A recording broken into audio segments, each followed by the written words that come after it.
They laughed before I even reached the table.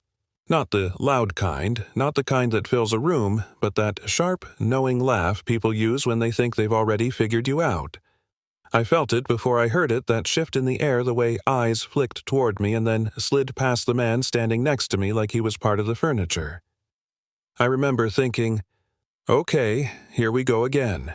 They didn't know my name. They didn't care where I came from. All they knew was the story they'd already written in their heads.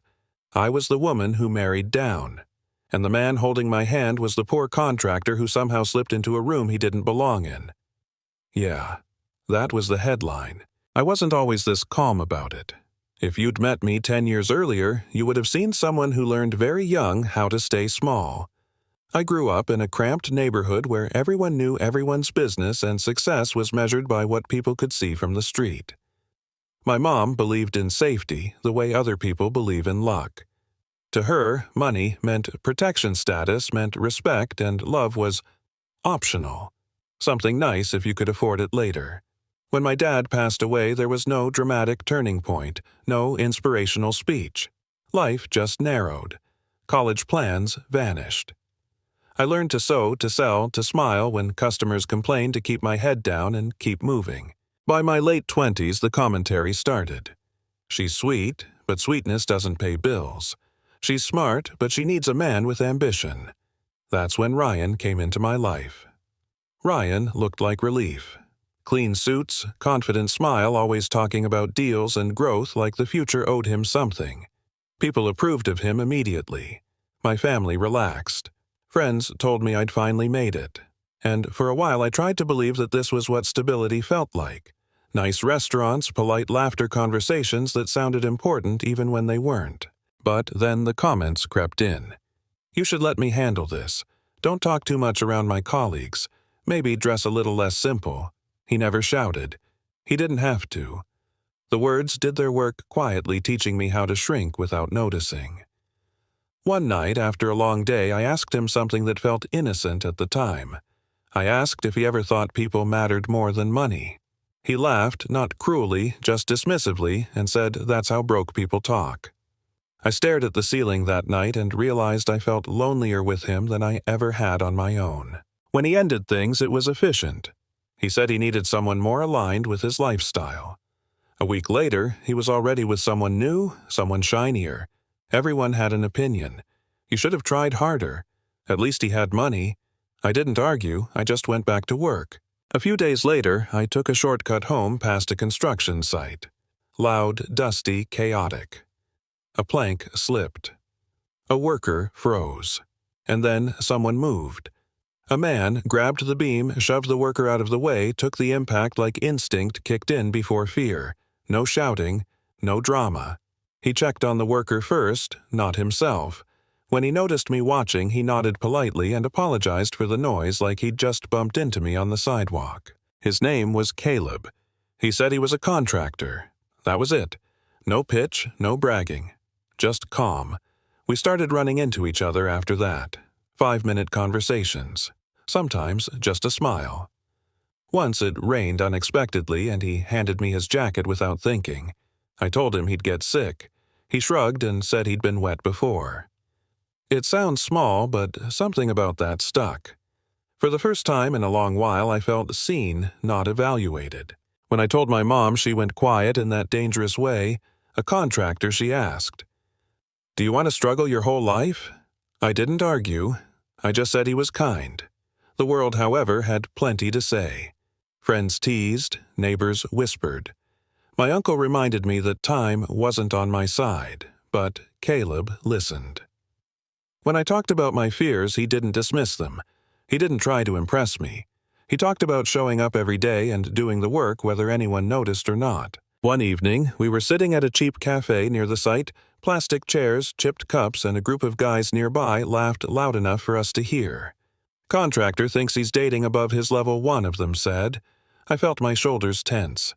I waited for Caleb to snap back to defend himself. He didn't. He just looked at me and asked if I wanted to leave. I said no, and just like that, the laughter lost its grip. Ryan didn't take the news well. He showed up at my shop one evening, leaned against the doorframe like he owned the place, and smiled that same confident smile. "I heard you're dating a contractor," he said. "Is this revenge or desperation?" I didn't answer. That night I cried, not because I missed him, but because I was exhausted from being measured. When I told Caleb I expected anger. He just asked one question. Does he still matter? He didn't. The pressure built. Family meetings, side comments, open insults. Caleb stood next to me through all of it, absorbing every remark without raising his voice. When my uncle scoffed that he had no title, Caleb said calmly that he would never let me feel small.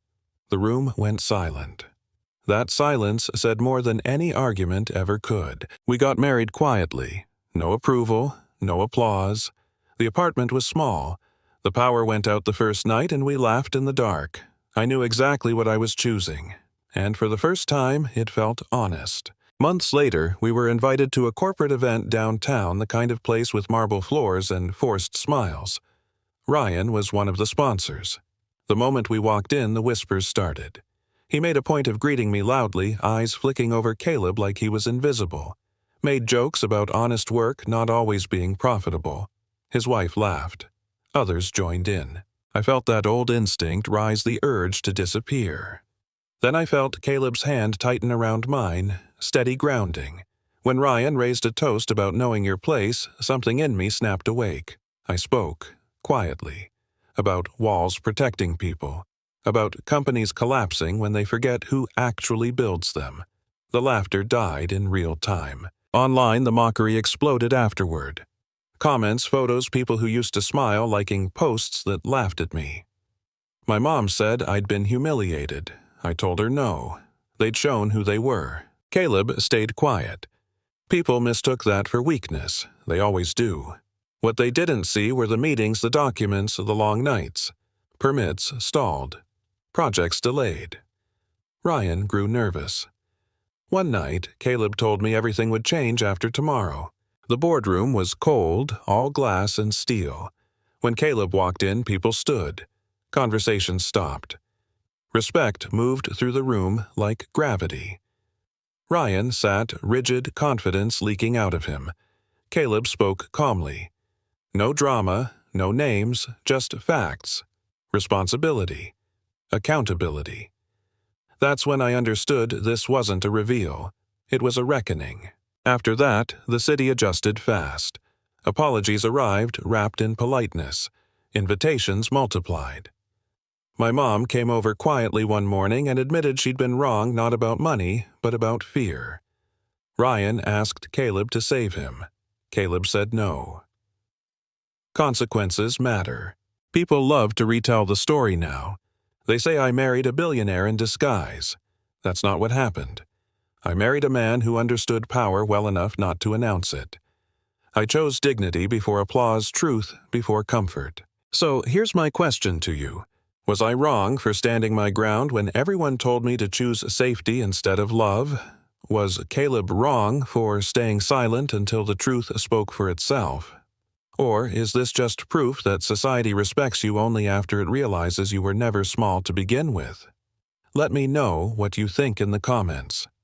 I want to hear your side, especially if you've ever been underestimated and lived to prove something without saying a word.